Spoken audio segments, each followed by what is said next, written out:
Today we're going to show you how to install your air switch for your waste disposer.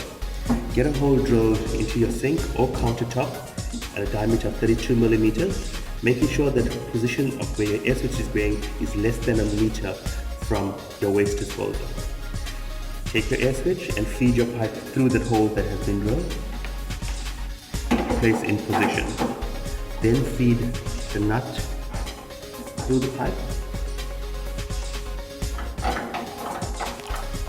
and tighten onto air switch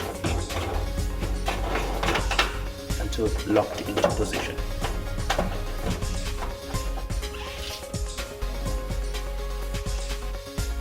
Now tighten nut completely until air switch is locked into position.